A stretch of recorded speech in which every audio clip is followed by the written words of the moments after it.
Hello everyone, Sangeeta here. Let us continue with the glycolysis part 2. In today's class, let us discuss the regulation of glycolysis, energetics of glycolysis, then let's see the fate of pyruvate and PTH complex and Cori cycle and all. First of all, regulation of glycolysis. Insulin which furthers glycolysis. So think about it. When does the glycolysis occurs? When we are having adequate food. After food which undergoing digestion and absorption, the glucose will enter into cells. That time the glucose has to be getting utilized by the cells for the energy. So whenever there is adequate energy in our body, or whenever there is carbohydrate hyperglycemia in body, insulin will be secreted more. And insulin dependent glucose transporters which will facilitate the intake of glucose into cells, specifically adipocytes and skeletal muscles, where glucose transporter 4 is present, which is insulin dependent. This will take up more glucose and which enhances the key glycolytic enzymes like glucokinase, phosphofructokinase and pyruvate kinase. These are the three key enzymes of glycolysis which will be getting stimulated and which enhances the glycolysis. Whereas glucocorticoids, which has antagonistic action of insulin, which inhibits glycolysis and favors gluconeogenesis. Now, the rate limiting enzyme of glycolysis is PFK, that is phosphofructokinase, which catalyzes the third step, is allosterically regulated enzyme. That means ATP, which is an allosteric inhibitor. Whenever we have adequate energy in our body, automatically adequate ATP is formed, and the ATP can cause inhibition of phosphofructokinase, thereby glycolysis can be arrested. Then citrate also an inhibitor. That means citrate is intermediate of TCA cycle. Excess level of citrate also can cause inhibition of phosphofructokinase. And AMP, which is an intermediate of substrate level phosphorylation, AMP can act as allosteric activator, and fructose 6 phosphate increases the activity. So this table which gives an idea of how the regulatory enzymes are activated and inhibited by various factors. So hexokinase and glucokinase. Hexokinase inhibited by glucose 6 phosphate, glucokinase activated by insulin, inhibited by glucagon. Phosphofructokinase, which is our key enzyme, activated by insulin, AMP, fructose 6 phosphate, phosphofructokinase 2 enzyme, fructose 2,6 bisphosphate, etc., and inhibited by glucagon, ATP, citrate, low pH, cyclic AMP, etc. So this is pyruvate kinase activated by insulin, activated by fructose 1,6 bisphosphate, and inhibited by glucagon, ATP, and cyclic AMP. And PADH, which is pyruvate dehydrogenase complex, activated by coenzyme A and NAD, and inhibited by acetyl coenzyme A and NADH. Again, this figure also you can draw for regulation of glycolysis. This side, hormonal regulation, glucagon inhibits glycolytic enzyme, insulin stimulate key glycolytic enzymes. So this is the reciprocal regulation of phosphofructokinase 2 and fructose 2,6 bisphosphatase by phosphorylation enzyme. So here,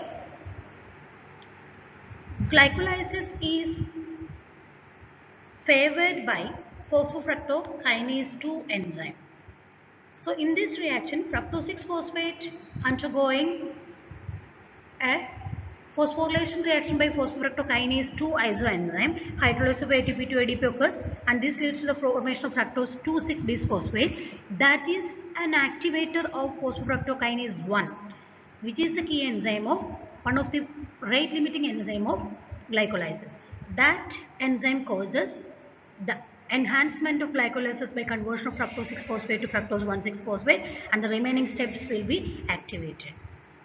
Whereas fructose 2,6 bisphosphatase enzyme, this enzyme is actually that leads to the conversion of fructose 2,6-bisphosphate into fructose 6-phosphate back by phosphofructokinase 2 enzyme.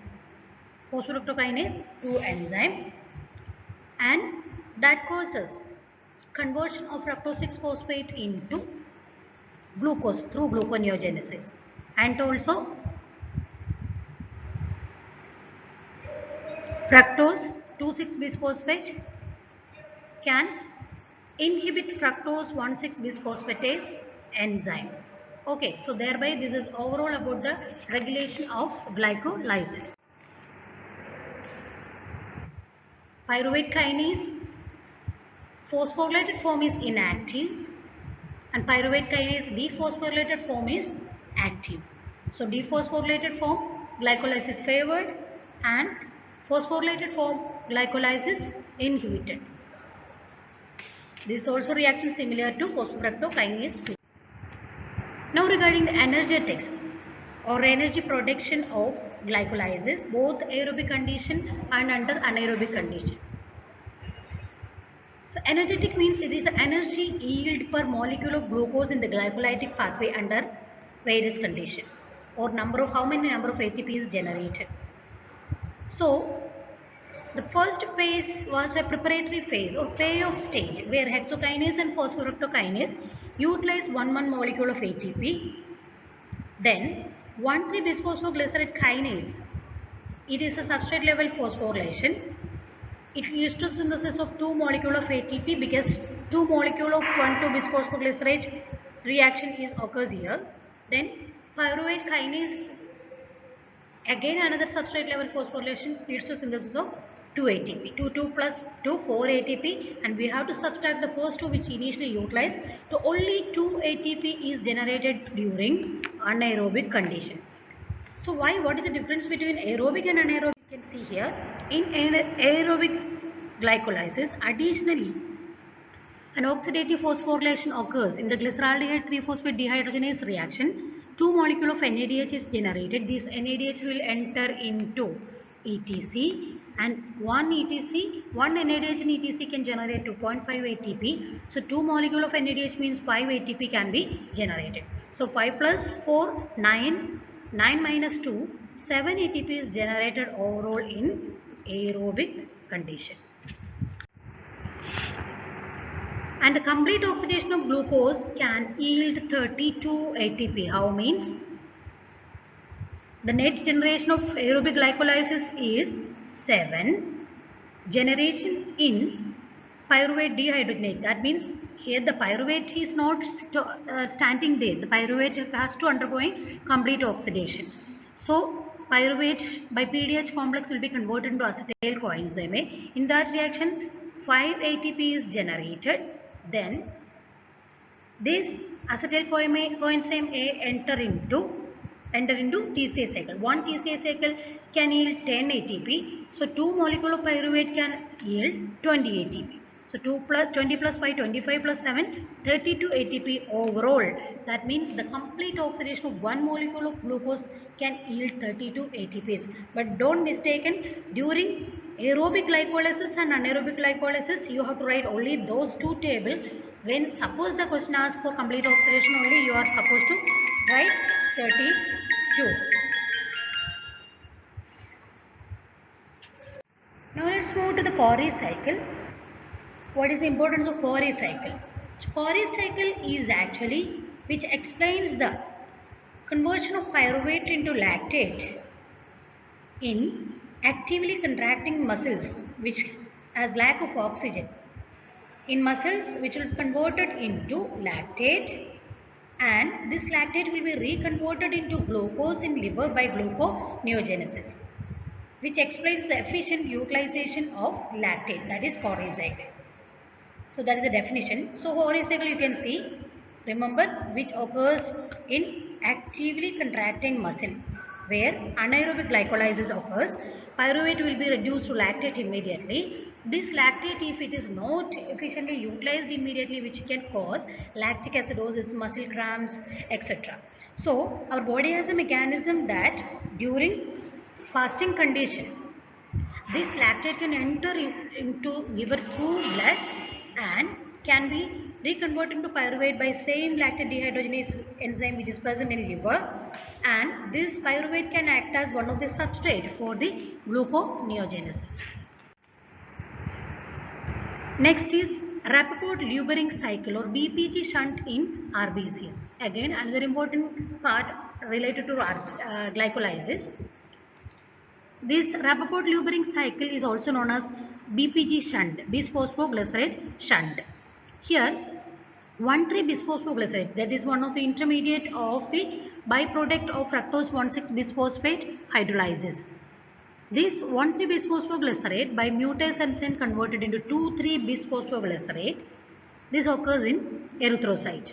There is no ATP production in this reaction. This 2,3-bisphosphoglycerate by 2,3-bisphosphoglycerate phosphatase enzyme converted into 3-phosphoglycerate.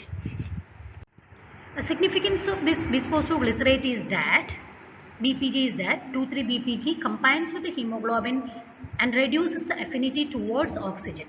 So, in presence of 2,3-BPG, oxyhemoglobin will unload oxygen more easily in tissues. So, that is the main significance of 2,3-BPG. It has a strong affinity towards oxygen. So, in presence of 2,3-BPG in erythrocytes, oxyhemoglobin will unload oxygen more easily in tissues. That means oxygen will bind with 2,3-BPG.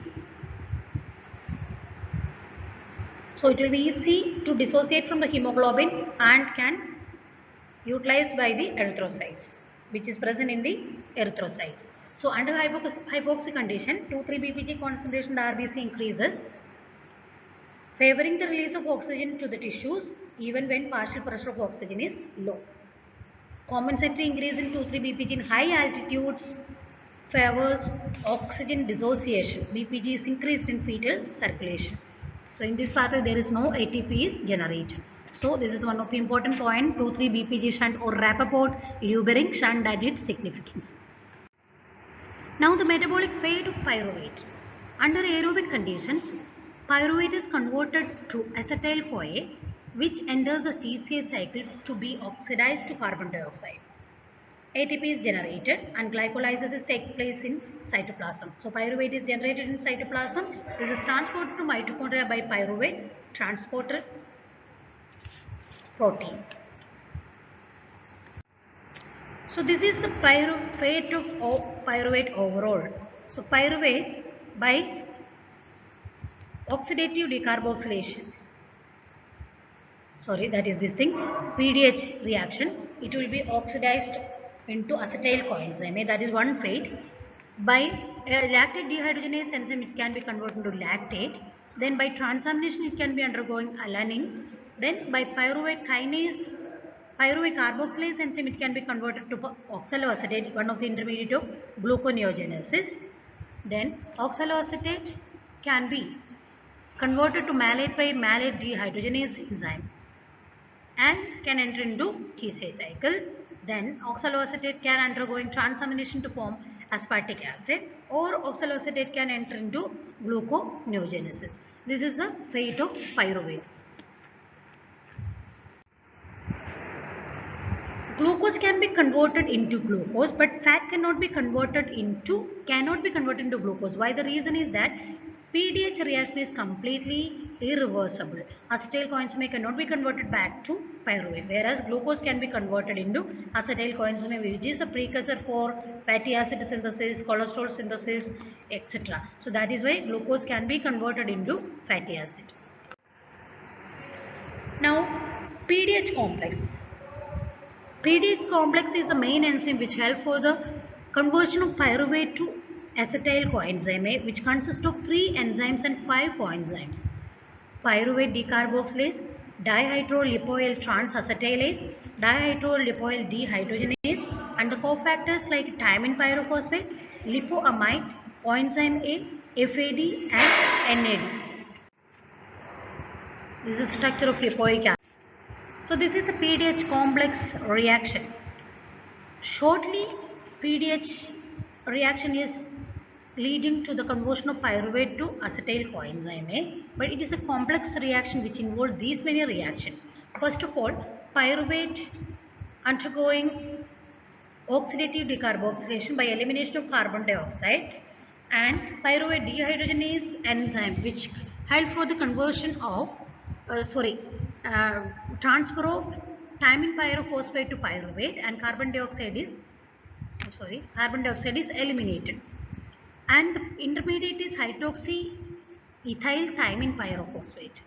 This will combine with oxidized lipoic acid, and the enzyme dihydrolipoyl transacetylase helps to transfer the lipoic acid to hydroxyethyl thymine pyrophosphate and to form acetyl lipomide. Acetyl lipomide combines with the coenzyme A and itself converted into reduced lipoic acid, and acetyl coenzyme A is released. This reduced lipoic acid has to reconvert it into oxidized lipoic acid. That is done with the help of coenzymes NAD and FAD. NAD convert to NADH, FADH to dihydrolipoyl dehydrogenase helps to conversion of FAD to FADH2. FADH2 gives this hydrogen to NAD, and NADH converted to NADH.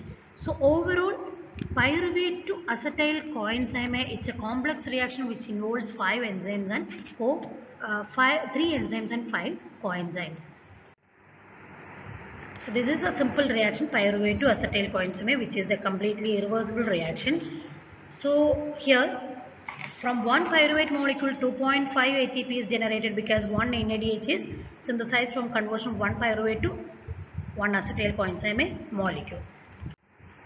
Now the regulation of PDH, end product inhibition by acetyl coenzyme A itself and NADH, and covalent modification of PDH enzyme. So the end product acetyl coenzyme itself inhibiting the PDH complex, and NADH also can inhibit PDH enzyme. Clinical aspects. Thymine deficiency. PDH activity will be decreased. Pyruvate is converted into lactate, and lactic acidosis can be occur. An inherited deficiency of glycolytic enzyme, pyruvate kinase and aldolase enzyme. These are the clinical aspects of glycolysis. Lactic acidosis seen in hypoxia, shock, pulmonary failure, alcohol abuse, diabetes mellitus, mitochondrial cytopathies. Deficiency of glycolytic enzyme, hexokinase, pyruvate kinase, etc. comparatively common but does not give much severe symptom, which leads to hemolytic anemia because energy depleted RBCs are destroyed. PDH complex which requires TPP. This explains the serious afflictions in beriberi due to thymine deficiency. TPP deficiency in alcoholism causes pyruvate accumulates in tissues and resultant in lactic acidosis. Inherited PDH deficiency leads to lactic acidosis. So this is all about glycolysis. So remember, children, glycolysis can be asked as an essay. The question will be define glycolysis, explain the steps in detail while writing a neat pathway, add a note on its regulation and energetics. One main essay question. Secondly, can ask Cori cycle 2 or 3 mark question. Then 2-3 BPG shunt or Rappaport Buebering shunt can be asked another 2 or 3 mark question. Then so many 1 mark question can be asked regarding the energetics, regulatory enzymes and all can be asked. Then PDH complex alone can ask, and what is the fate of pyruvate can be asked, and Cori cycle also can be asked. This is all about today's class. Thank you.